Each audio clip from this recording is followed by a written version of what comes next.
Hello, this video will cover the solderless breadboard frame.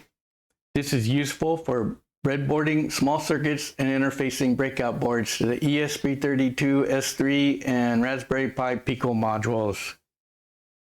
All of the ESP32 signals are routed to the edges of the breadboard frame and are accessible on the solderless breadboard. This is applicable to the Raspberry Pi Pico as well. GPI 0 through 28 are accessible on both sides. Power and ground are routed along each side as well on the outside. So this red is 3.3 volts. This blue is ground on both of them, as well as on the Raspberry Pi Pico, 3.3 volts and ground along the outside edges here. There is a problem most modules have, and that is the GPIO numbers are very small and hard to see. And if they are on the bottom side of the board, it is even worse. Each signal name on the breadboard frame is easy to read. Small breakout boards or ICs are inserted in the center area. Then using short wire signals are routed to the designated GPIO pins.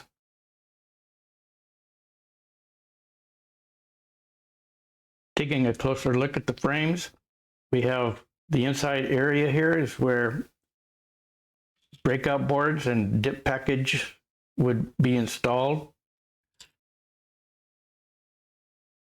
Along the edge here is 4 access points to each GPIO pin.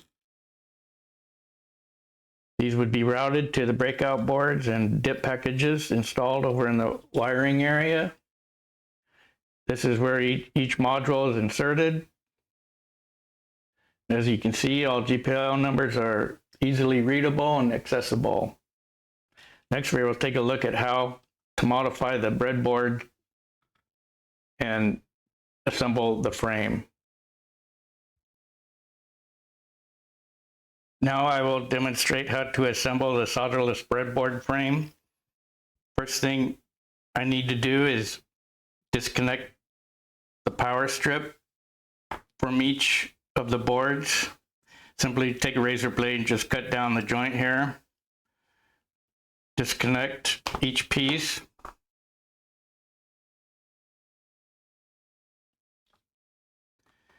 Now we can line up pins 1 on both of them and connect those 2 pieces. The center piece is where breakout boards, components, and dip packages can be inserted for wiring up and experimenting with.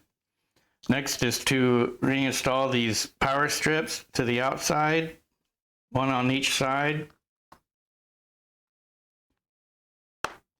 This is all the modification that needs to take place. So this is done.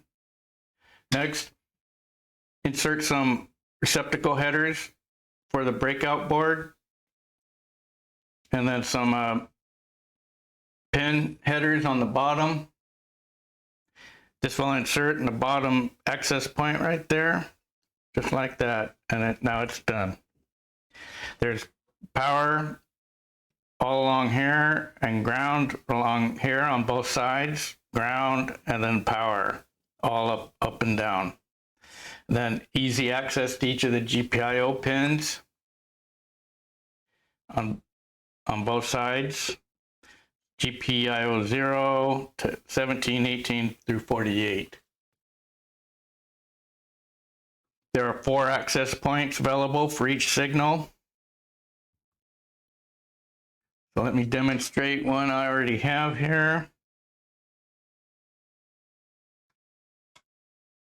This has LEDs on it. Inside the ESP module is a sketch that turns each LED on and off sequentially.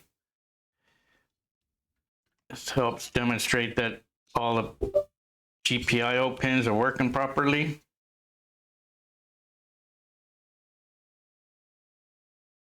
That's all there is to it. Here's one for Pico. Supports the Pico and PicoW. This one has a display, I2C display and temperature sensors set up on it.